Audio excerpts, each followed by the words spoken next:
नमस्कार साथियों, मैं श्याम सुंदर यादव आपके अपने यूट्यूब चैनल पर आप लोग का बहुत बहुत स्वागत करता हूँ। यूपी बोर्ड का एग्जाम काफ़ी नज़दीक आ चुका है, जिसके लिए हम लोगों को तैयारी करने की भी ज़रूरत है। जिन लोगों ने तैयारी में ढील दे रखी है वो कम से कम अब से तो शुरू हो जाएं, कि उनको एग्ज़ाम पास करना है, क्रैक करना है अच्छे नंबरों के साथ। ठीक है, उसी की कड़ी में मैं लेके आया हूँ कुछ महत्वपूर्ण टॉपिक, जिनके हिसाब से आप परीक्षा में अच्छे नंबर अंकित कर सकते हैं। जो आज का मेरा मुख्य टॉपिक है वो है क्या, मुख्य मान का। ठीक है, आज का जो हमारा टॉपिक है मुख्य मान। मुख्य मान आपको 2 नंबर के पूछे जाते हैं, श्योर है कि आते ही आते हैं। तो इनको हम कैसे पता करेंगे, इसके लिए आज की क्लास होने वाली है। तो चलिए शुरू करते हैं आज की क्लास को और देखते हैं कि मुख्य मान कैसे पता करेंगे, किस प्रकार इनको ज्ञात किया जाता है। तो जो मुख्य मान होता है ना बच्चों, वो होता है प्रतिलोम त्रिकोणमिति का एक भाग है। प्रतिलोम त्रिकोणमिति का एक भाग है जिसका कि मुख्य मान हमको निकाला जाता है। और जो मुख्य मान होते हैं वो प्रत्येक अनुपात के लिए, जैसे हमारे पास 3 अनुपात है, sine inverse, tan inverse, cosec inverse,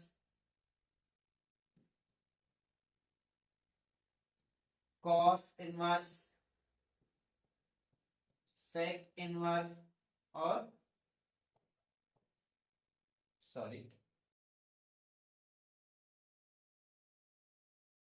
cot inverse. ये 6 तरीके के होते हैं। ठीक है, इन 6 तरीके के एंगल से हम लोग मुख्य मान पता करते हैं। तो सबसे पहले मैं आपको बताऊंगा कि ये जो मैंने त्रिकोणमितीय अनुपात देखे हैं, इनके मुख्य मानों की जो वो कैटेगरी क्या है, किन कैटेगरी के अंतर्गत जाकर के हम लोग ऐसे त्रिकोणमितीय अनुपातों का मान पता करेंगे। ठीक है ना। तो हालांकि मैंने इनको एक सीरीज में भी अरेंज करा है, सीरीज को भी आप देख लीजिए। साइन टेन कोसेक एक साथ में है और कॉस सेक और कॉट एक साथ में। ठीक है ना। तो इनके लिए जो सीरीज है कुछ इस तरीके की है।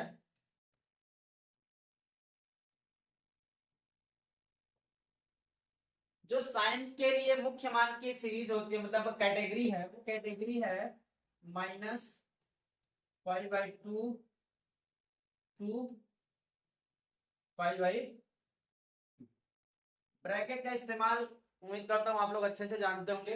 ब्रैकेट क्यों लगाया जाता है, दो चीजें हैं। अगर बड़ा वाला ब्रैकेट लगा है इसका मतलब है उसके बाजू वाली वैल्यू आपको लेनी है, और यदि छोटा वाला ब्रैकेट लगा है तो वो वैल्यू हमको नहीं लेनी है। यही छोटा सा कॉन्सेप्ट है। 10 के लिए जाएंगे तो यही वाला ही मान है -π/2 टू π/,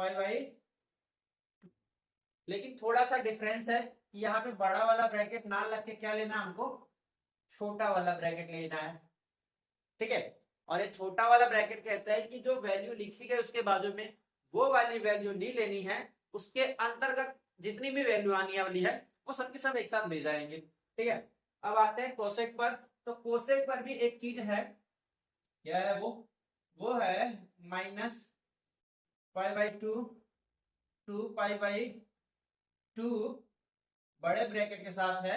लेकिन एक तो चीज में नहीं आती है, एक चीज नहीं आती है, कौन सी, एक वैल्यू 0 अंश वाले। ठीक है ना।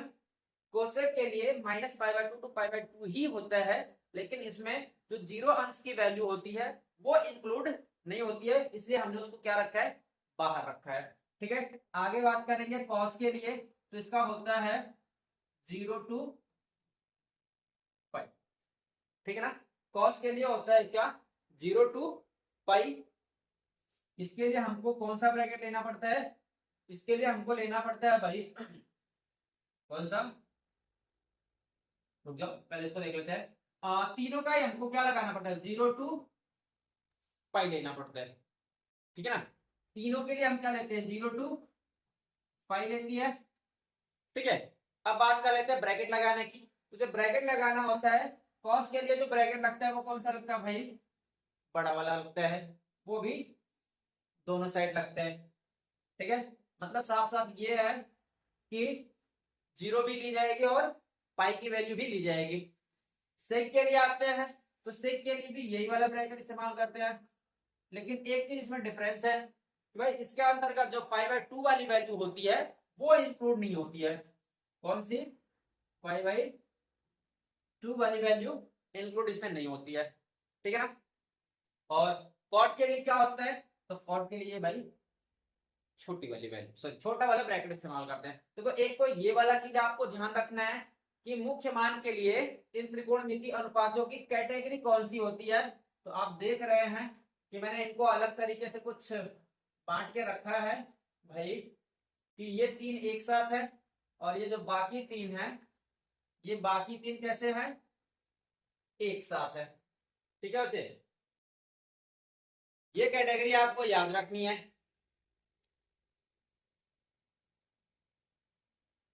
ठीक है, ये हो गया, ये हुआ एक पार्ट। दूसरा चीज क्या है? दूसरा एक और फॉर्मूला इसमें लगता है मुख्य मान के लिए। थोड़ा सा हम लोग इसको साइड में रखते हैं इधर, आजा भाई थोड़ा सा इधर किनारे में आ जा तुम, चलो। और दूसरे वाले चीज को देखते हैं। तो दूसरा वाला हमारा क्या कहते हैं, या दूसरा चीज हमको क्या इसमें तैयार रखना है? दूसरा वाला ये तैयार रखना है, कुछ फॉर्मूले हैं। कौन से? जैसे लिख रहा हूं, देखना आप, साइन इनवर्स माइनस एक्स, ठीक है, tan इनवर्स माइनस एक्स, ठीक है। उसके बाद कोसेक इनवर्स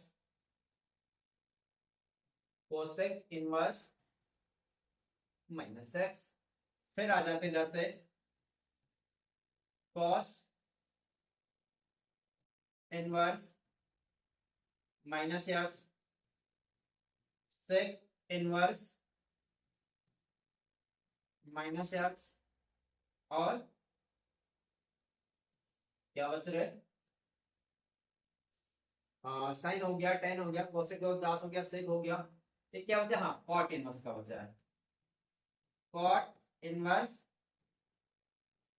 माइनस, ठीक है बच्चे। ये फॉर्मूले हैं, इनकी वैल्यू हमको क्या रखनी होती है, ये चीज हम देखेंगे, ठीक है। इनका मान हमको क्या रखना है? Sine inverse minus x equal to जो होता है वो होता है minus sine inverse x, tan inverse का जो होता है वो होता है माइनस टेन इनवर्स एक्स, जो कोसेक इनवर्स एक्स का होता है वो होता है pi minus cosec inverse x, cos का जो होता है pi minus cos inverse x, और सेक का भी यही होता है pi minus sec inverse x. Last वाला जो है कॉट इनवर्स एक्स, इसका होता है माइनस कॉट इनवर्स एक्स, ठीक है। देखिए ये दो चीजें हैं जिनको कि हमें याद रखने की जरूरत है मुख्य मान के लिए, ठीक है ना। अगर ये दो चीजें अगर हमें याद रहती हैं तो हम किसी भी एंगल का मुख्य मान खूब आसानी से बता सकते हैं। देखिए ये वाले फॉर्मूले मैंने आपको क्यों बताया है, आप देख रहे होंगे, यदि कोई भी वैल्यू निगेटिव है तो उस निगेटिव वैल्यू में ही ये फॉर्मूले अप्लाई करने आप, ठीक है ना। अगर आपके प्रश्न में कोई निगेटिव दिखे ना, सबके सब सारे के सारे वैल्यू कैसे हैं? नेगेटिव है। अगर नेगेटिव वैल्यू होके आती है तब हमें इसे अप्लाई करने की जरूरत पड़ती है, अन्यथा के केस में नहीं पड़ती है, ठीक है। बात समझ में आई? तो चलिए देखते हैं कुछ एग्जांपल्स। जैसे अगर हमें मिल जाए साइन इनवर्स 1/2, देखिए पहले हम प्लस वालों की बात करेंगे, उसके बाद चलेंगे माइनस वालों की तरफ। साइन इनवर्स 1/2, इसका मुख्य मान हमको बताना है। तो जैसे हमने देखा है भाई कि मुख्य मान में क्या था, साइन के जो मुख्य मान की कैटेगरी है वो है -π/2 to π/2। मतलब हमको करना क्या है, हमको करना इतना है कि यहाँ पे जो नंबर दिया है ना, ये साइन का कोई ना कोई एंगल वाला मान होगा। अगर एंगल वाला मान है तब, नहीं तो फिर दूसरा तरीका होता है, अगर एंगल वाला मान है तो वो किसका मान है, और वो हमें किसमें लेना है, -π/2 टू π/2 के अंतर्गत ही रखना है। इस बात का हमको ध्यान रखना है। तो जैसा कि हम लोग पढ़े भाई, ये जो 1/2 है किसका मान है, sin 30 अंश का मान होता है, यानी इसको हम लोग बना सकते हैं sin इनवर्स sin π/6। ठीक है, यानी कि हम लोग इसको क्या बना सकते हैं, हम लोग इसको बना सकते हैं कि π/6, ये हमारा जवाब हो जाए। ठीक है, दूसरा अगर हम करें, मान लेते हैं हमारे पास tan इनवर्स में क्या आ गया, tan इनवर्स में सपोज आ गया क्या, 0। ठीक है, tan इनवर्स में क्या आ गया, 0 आ गया। तो जब 0 जाओगे तो आपको देखना है कि, सॉरी यहाँ इनवर्स रहेगा, किस tan का मान 0 होता है और उसकी कैटेगरी क्या है। तो tan की कैटेगरी भी यही है, -π/2 टू π/2, लेकिन ध्यान है यहाँ में कौन सा ब्रैकेट है भाई, छोटा वाला ब्रैकेट है। ठीक है ना, तो इसके अंदर का 0 तो आता है, और tan 0 अंश का मान क्या होता है, 0 होता है, यानी कि इसका भी बना सकते हैं हम लोग tan इनवर्स tan 0 अंश, यानी इसकी भी वैल्यू कितनी बनेगी, 0 अंश की। ठीक है, तीसरा अगर हम ले लें, जैसे मान लेते हैं, हम ले लेते हैं क्या, हम लोग ले लेते हैं तो कॉट वाला, कॉट इनवर्स अंडर रूट।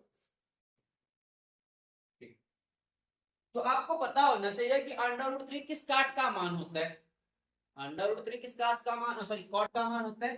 तो कॉट 30 डिग्री का मान होता है, यानी कि यहाँ पे हो जाएगा कॉट इनवर्स कॉट π/6, यानी इधर से भी वैल्यू हमको क्या मिलने वाली है, तो मिलने वाली है π/6।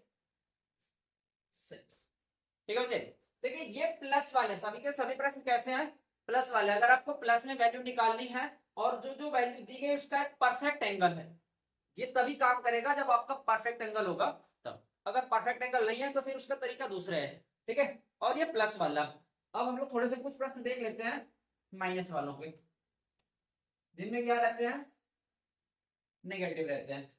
ठीक है, जैसे अगर हम कहें कि मान लो हमको दे दिया है cos इनवर्स -1/, cos इनवर्स -1/2। ठीक है, अगर हमें इसका मान पता करना है कितना होगा, तो मैंने आपको बताया था दोस्त, ऋण वाले के लिए अलग से एक फॉर्मूला दिया गया है। देखो यहाँ में cos के लिए हमको क्या बताया गया है, cos के लिए बताया गया है pi minus cos inverse x। अगर वाला माइनस वाला आया तो, माइनस वाला आया तो हम क्या करेंगे, पाई माइनस कर लेंगे। तो यहाँ में क्या होने वाला है, पाई माइनस cos इनवर्स 1/2, ऐसा आप बना दोगे। ठीक, अब ये हो गया आपका पाई। अब पता करिए कि ये 1/2 किस कास्ट की वैल्यू है, पहले वाले क्वाड्रेंट में, यानी पहले वाले चतुर्थांश में कितने की वैल्यू बनती है ये, तो ये पहले वाले में कितने की बनेगी, तो ये बनेगी आपकी π/3 की, 60 डिग्री की तो बनती है ना। तो ये हो जाएगा माइनस cos इनवर्स cos π/3, यानी कि यहां से बनेगा पाई माइनस π/3, और यदि हम लोग इसको हल करेंगे तो हमको मिलेगा कितना, 2π/3। ठीक है बच्चे, ये है नेगेटिव वाले प्रश्न। एक और लेके देख लेते हैं, जैसे हम लोग ले लेते हैं, क्या लेंगे भाई, ले लेते हैं sine inverse -1, sine inverse -1। Sine के लिए प्रॉपर सा फॉर्मूला था कि माइनस वाले को कहाँ रख लेना है, बाहर रख लेना है, यानी कि ये हो जाएगा माइनस साइन इनवर्स 1। अब आपको बताना है कि 1 किस साइन के एंगल का मान होता है, तो ये होता है साइन इनवर्स साइन π/2 का। ठीक है, यानी कि वैल्यू हमको क्या मिल जाएगी, -π/2। ठीक है, और अगर आप देखेंगे तो ये उस कैटेगरी में आता भी है, यहाँ वाली -π/2 टू π/2 के बीच में ही जाना है, आपका आंसर वहीं पे आ रहा है। ठीक है ना, कुछ और ले लेते हैं इसमें से, थोड़े और प्रश्न ले लेते हैं।